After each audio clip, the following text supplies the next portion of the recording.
Hola mis amados, buenas tardes. Comenzamos Fundamentos de Reino. Fundamentos de Reino tiene que ver con un material de aprendizaje, un material de discipulado. La idea es impartir una palabra y luego que impartimos esa palabra, ustedes mediante una hojita con preguntas puedan responderlas y de esa manera hay un discipulado vía online. Esa es la idea de Fundamentos de Reino.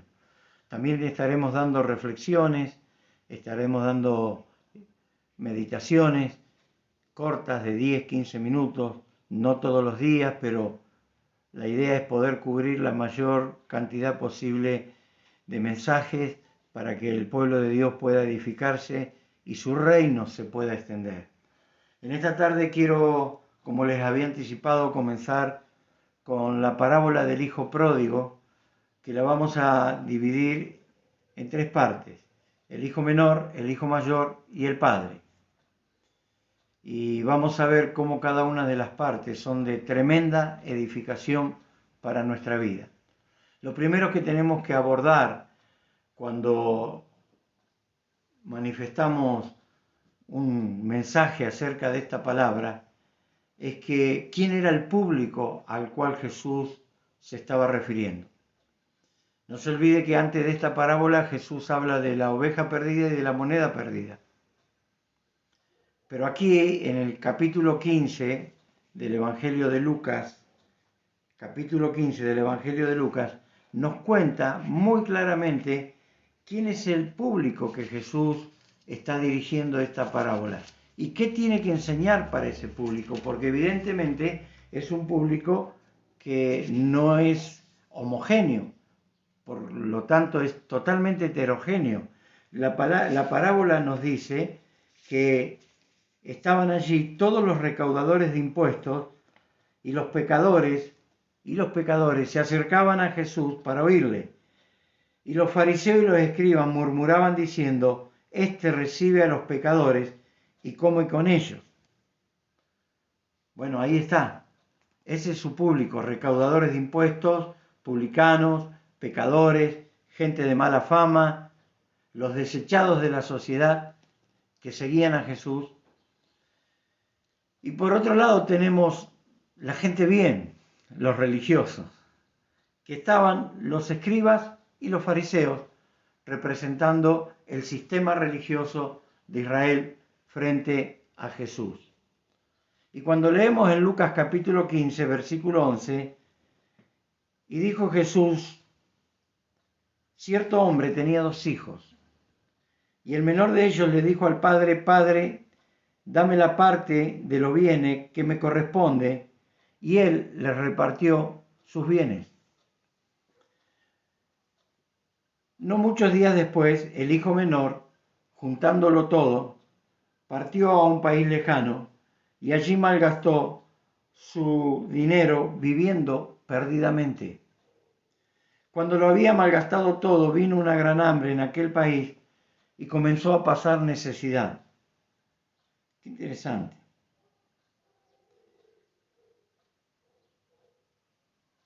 Cuando Jesús se enfrenta a esto, me voy a detener un segundo acá. La parábola dice que este hombre tenía 2 hijos, pero estos hijos representaban directamente el pecado de la humanidad. Aquí Jesús habla del menor como una manera grosera de hablar acerca del pecado. ¿Por qué digo una manera grosera y hasta desfachatada? Porque los bienes se repartían solamente cuando el padre había muerto. Entonces este hombre estaba pidiendo algo que no le correspondía.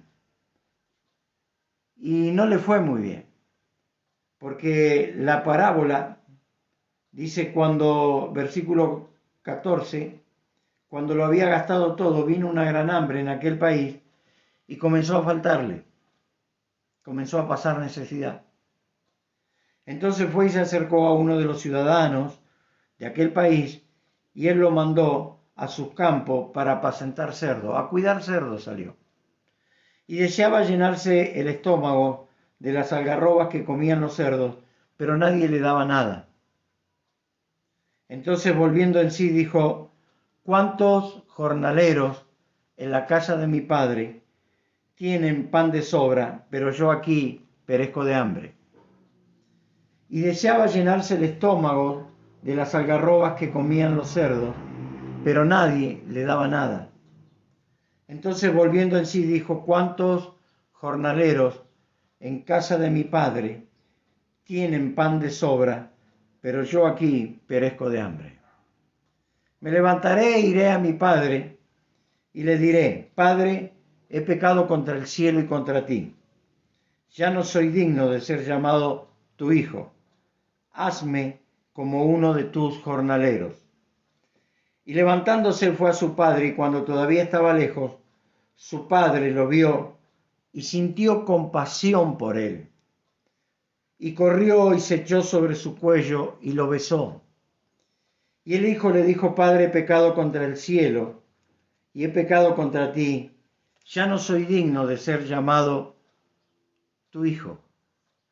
Pero el padre dijo a su siervo: pronto traed la mejor ropa y el mejor vestido, y ponedle un anillo en sus manos y sandalia en sus pies, y traed el becerro gordo y matadlo, y comamos y regocijémonos, porque este hijo mío estaba muerto y ahora ha vuelto a la vida, estaba perdido y ha sido hallado. Y comenzaron a regocijarse. Qué interesante esta palabra. Como le decía recién, esta es la historia de tres personajes: el hermano menor, el hermano mayor y el padre. Los dos personajes, primero, los dos hermanos, el hermano menor y el hermano mayor, son aquellos que representan el pecado de toda la humanidad. Porque ese era el público que tenía Jesús enfrente: recaudadores de impuestos, prostitutas, la gente desechada, los parias de la sociedad. Y por otro lado tenía la gente bien, que eran los religiosos de su tiempo, los estudiosos de su tiempo. Entonces, el padre tiene una actitud de amor, de reconciliarlos a los hijos consigo mismo. Fíjense que es la actitud de un padre que antepone la restauración de las relaciones por encima de toda razón para seguir disgustado. Ese era el corazón del padre. Ahora, es algo impresionante, hermano. Esta palabra dice que el padre tenía dos hijos. Pero quiero decirle algo: los hijos, ninguno de los dos tenía al padre como un padre, valga la redundancia. Los hijos se valían del padre. Les convenía ese padre para satisfacer sus propias necesidades. En definitiva, lo usaban al padre. En definitiva, el padre era aquella persona donde ellos conseguían cosas a cambio y encima se les iba a guardar una herencia. No lo veían como padre, no lo veían como padre, lo veían como uno que tiene cosas para darle. Y el egoísmo de esta persona, tanto del hijo menor como del hijo mayor, era que un día ellos iban a heredar una herencia muy grande. Ahora quiero decirte algo: toda relación que parte desde el egoísmo, una de las partes terminará usando a la otra, terminará lastimando a la otra parte, porque desde el egoísmo, para relacionarnos, tarde que temprano causaremos herida en las personas. ¿Sabe una cosa? El cuerpo de los dos jóvenes estaba en su casa físicamente, pero el corazón de ellos no estaba con el padre, porque ninguno de los dos conocía el corazón del padre. Y por ende, el versículo 12: papá, dame lo que me corresponde por herencia. ¿Y quién dijo que le correspondía algo? si el padre no había muerto? ¿Quién dijo que era el momento de recibir su herencia si el padre todavía no había muerto? ¿Sabe lo que hizo el hijo pródigo? Hizo que el padre adelantara su herencia. Se impacientó, no supo esperar el tiempo que a él le correspondía. Y hoy vemos gente que pierden muchas bendiciones porque o quieren tomar un atajo, o quieren acortar distancia, o reclaman antes de tiempo toda la bendición que Dios tiene para su vida. Se adelantan al propósito y al diseño de Dios. ¿Y sabe lo que hizo este joven? Hizo una exigencia caprichosa, egoísta. Dame, dame, dame. Buscaba la gratificación inmediata. ¿Y sabe lo que no quería? No quería escuchar un no como respuesta. Por eso va y le exige al padre. No le dice, papá, ¿estás de acuerdo que me des ahora la herencia porque yo quiero ir a disfrutarlas con los amigos? No le dijo, papá, ¿qué te parece si consensuamos una decisión y yo quiero hacer esto? ¿Hasta dónde tengo tu apoyo? ¿Hasta dónde tengo tu cobertura? No, dame los bienes que me corresponden. Le correspondían una vez que el padre hubiera muerto. Antes no le correspondían. Y sabe una cosa, el hijo pródigo no pide por necesidad, porque en su casa él tenía de todo. El hijo pródigo exige, no pide, exige, dame. ¿Y sabe por qué lo hace? Por rebelión. Por rebelión. Porque el orgullo, la autosuficiencia, a mí no me vas a decir cómo tengo que vivir. La autodeterminación, mi tiempo llegó ahora. La autodeterminación, la autosuficiencia y el orgullo de este hijo hacen que adelante algo que estaba destinado para otro tiempo. Y causa un dolor muy fuerte en su padre. Pero ¿sabe por qué el padre accede a darle la herencia y no discute con su hijo? Por una sencilla razón. Porque él sabía que el hijo ya había determinado hacer lo que quería hacer. Nos pasa en la vida. A veces queremos aconsejar hijos, pero ellos ya determinaron otra cosa. Entonces hay que esperar. Solamente esperar, orar y desearles que les vaya bien. Dice el versículo 13, 3 cosas fundamentales. Se fue a un país lejano, vivió desenfrenadamente y derrochó toda su herencia. 3 cosas. Se alejó del lugar donde estaba provisto para que él estuviera bien. Se alejó del lugar donde tenía asegurada su provisión. Versículo 14. Cuando ya había gastado todo, sobrevino una gran escasez en la región y comenzó a faltarle, pasó necesidad. ¿Sabe una cosa? Dios tiene consejeros y tiene mensajeros. Cuando no escuchamos los consejeros, nos enviará un mensajero. Y ese mensajero se llamaba hambre, desesperación, soledad, abandono. Dios tiene mensajeros. Y le estaba enviando un mensajero.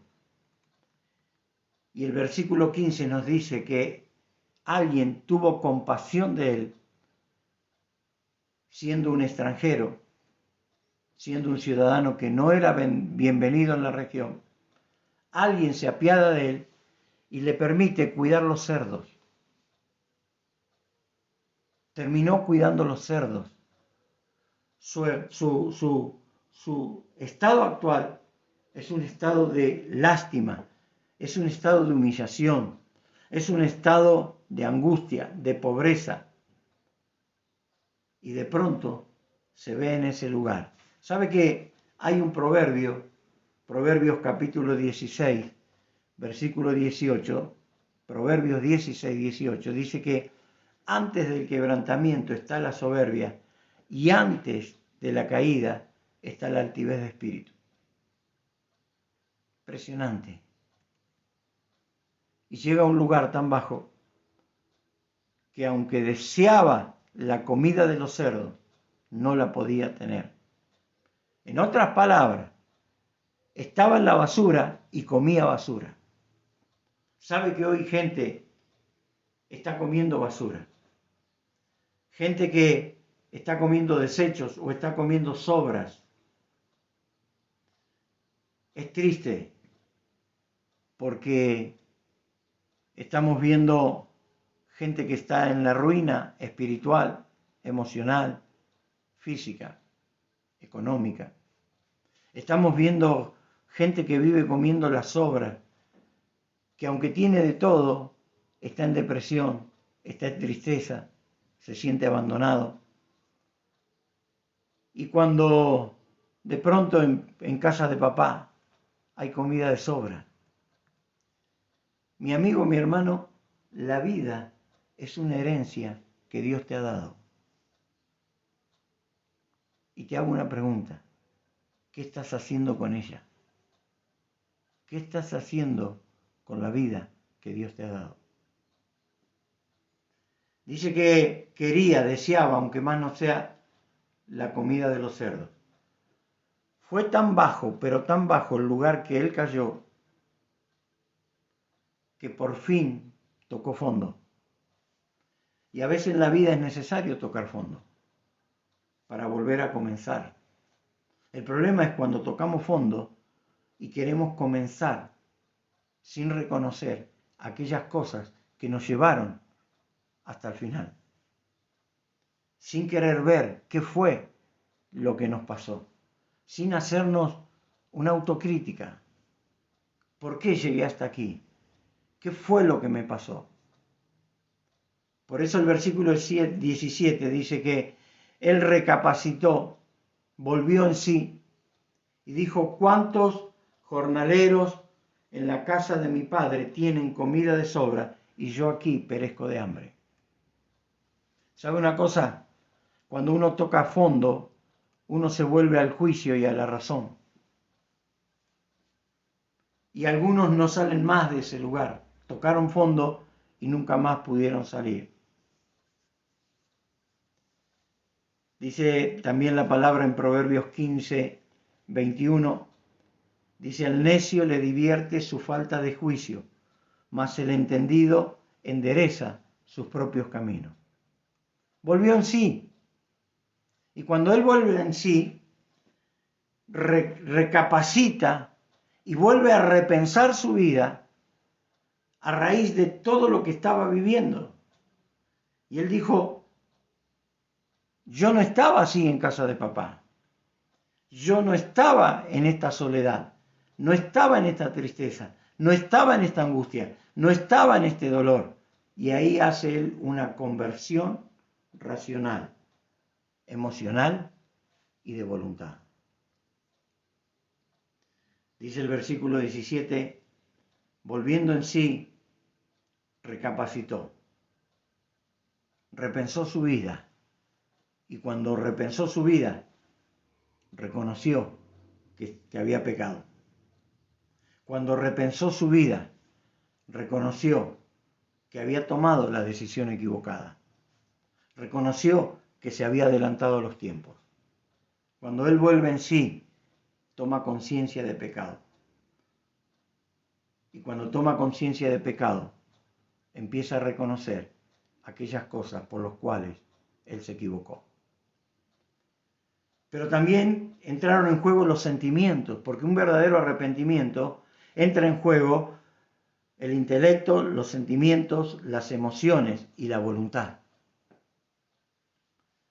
Los sentimientos: ¿cuántos jornaleros en la casa de mi padre tienen comida de sobra? Cuánta nostalgia de cómo se vivía en casa. Era mejor. Y en el versículo 17 mismo dice: me levantaré e iré. Esto habla de su voluntad. Voy a reconocer que me equivoqué. Voy a reconocer que le fallé a papá. Esto habla de su voluntad. Por eso entró en juego el intelecto, entró en juego las emociones y entró en juego la voluntad. Me levantaré e iré. Y el versículo 20 dice, levantándose vino. Lo cual quiere decir que no fue meramente una expresión de deseo. Fue un hecho concreto de su voluntad. Y le diré dos cosas. He pecado contra el cielo y he pecado contra ti. He pecado contra Dios y he pecado contra tu persona. Verdadero arrepentimiento. Genuino arrepentimiento. Es cuando repensamos nuestra vida y tenemos la capacidad de reconocer aquellas cosas que hicimos mal para no volver a cometerlas o para salir del lugar en que estamos. Porque no hay nada más positivo, no hay nada mejor que un verdadero arrepentimiento para lograr el éxito, para llegar al éxito. Y fíjese que este enfoque estaba dado en dos direcciones: el Dios Todopoderoso y su Padre terrenal. Entonces lo primero que hizo fue confesar ante Dios, seguro, y ahí tomó coraje y tomó fuerza para ir a hablar con su Padre. ¿Y sabe cómo fue? De una manera muy humilde, porque se dio cuenta que se había equivocado. Cada vez que usted vaya a confesar el pecado, yo hago esto. Lo primero que tengo en cuenta son las misericordias de Dios. La palabra dice, nuevas son cada mañana tus misericordias. Nuevas son cada día tus misericordias. Y lo segundo que pongo mi atención es en aquel pasaje de Primera de Juan, donde dice el apóstol que si confesamos nuestros pecados, Él es fiel y justo para perdonarnos de todos nuestros pecados y limpiarnos de toda maldad. Entonces, enfóquese en Dios. Cuando usted vaya a confesar, no confiese a media. Pero, Padre, si he pecado te pido perdón. No. Confiese las cosas como son. Pero hágalo con fe. ¿Sabe por qué? Porque Dios tiene misericordia de usted. Porque Dios es fiel. Sería infiel si usted se va a confesar un pecado o se va a arrepentir de un pecado y Él no lo quisiera perdonar. Sería infiel. No sería justo. Porque si Él está pidiendo que cada vez que usted da un mal paso tenga la capacidad de reconocer, arrepentirse y confesar, sería una injusticia que Él no lo perdone, ¿verdad? Enfóquese en Dios, no se enfoque en usted. Enfóquese en las misericordias de Dios. Enfóquese en la fidelidad de Dios. Enfóquese en la justicia de Dios. Y Él se enfocó en eso. Pero también se enfocó en su Padre. El daño, la herida que había causado en el corazón de su Padre. ¿Sabe cómo se llama eso? Eso se llama restitución. Restitución. A tal punto que se humilló de tal manera que en el versículo 19 dice, ya no merezco llamarme tu hijo, trátame como si fuera uno de tus jornaleros.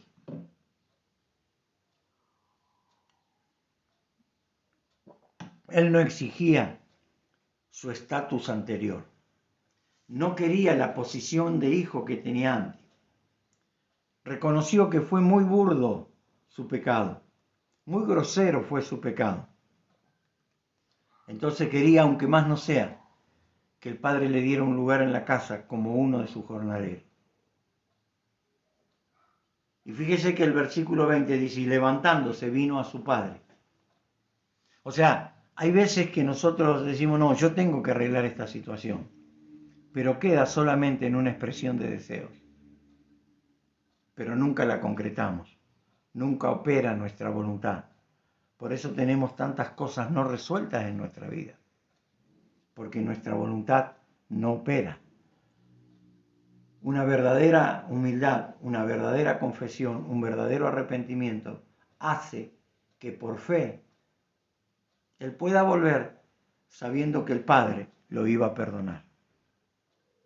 Esa fe le producía la confianza para saber que papá lo perdonaba, que había una nueva oportunidad para él. Siempre que nuestro corazón se vuelve a Dios, siempre habrá una nueva oportunidad. Y siempre tendremos de parte de Dios su misericordia, su fidelidad y su justicia abiertamente, para que por fe y por la confianza que le tenemos podamos seguir a Él. Pero también nos pide que en la medida de nuestras posibilidades un verdadero arrepentimiento va a llevar a restituir a personas que podemos haber ofendido. ¿Y sabe lo que le esperó? Le esperó un abrazo de ese padre. Cuando él iría pensando, seguro, me va a reprochar esto, me va a decir esto otro. No, el padre lo fue, se colgó sobre su cuello, dice la Escritura, lo abrazó y lo besó. No recriminó nada, porque se dio cuenta. Cuando él dijo, Padre, he pecado contra el cielo y contra ti, se dio cuenta que no hacía falta recriminar nada, porque había un verdadero arrepentimiento en ese hijo.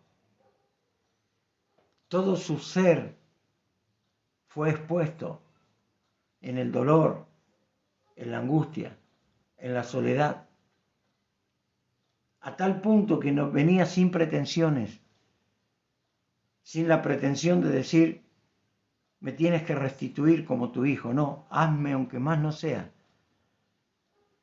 como uno de tus jornaleros. ¿Sabe lo que hizo él? Tuvo fe.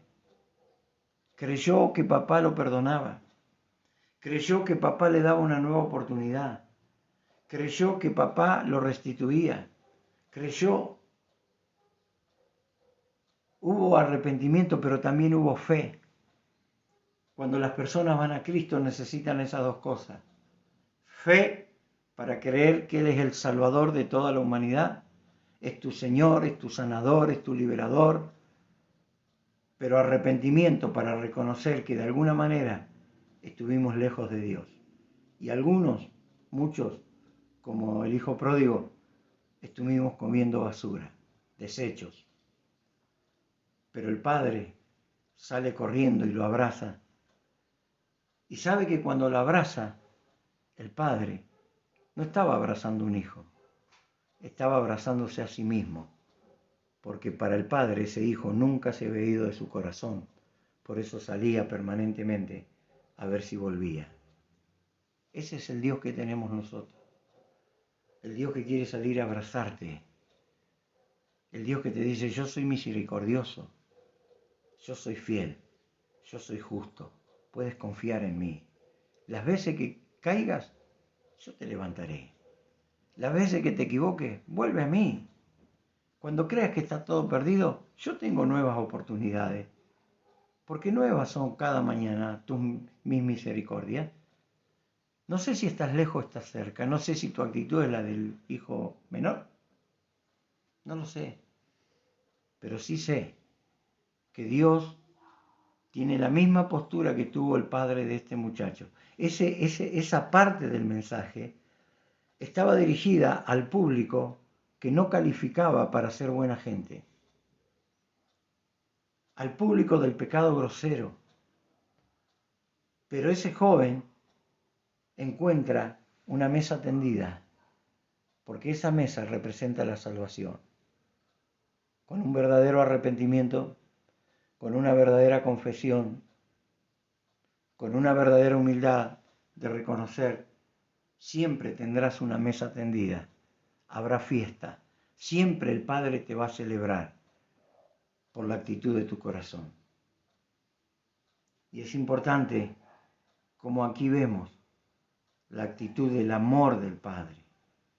No me digas nada, entiendo que te equivocaste, Ya te castigó la vida, te castigó el estar con los cerdos, te castigó el vivir desenfrenadamente, te castigó el dolor que tienes encima, te castigó todo lo que pasaste. Ya no necesito darte ningún sermón, ni decirte que te equivocaste, ni reprocharte más nada. Veo en ti un corazón arrepentido. Veo en ti un corazón humillado. Por eso no te voy a dar un lugar como uno de mis jornaleros. Te voy a restituir al lugar que tenías antes, porque alcanzaste salvación, alcanzaste el banquete, alcanzaste la fiesta, porque tu corazón ahora está dispuesto a volverme a ser fiel, a volver a ser fiel.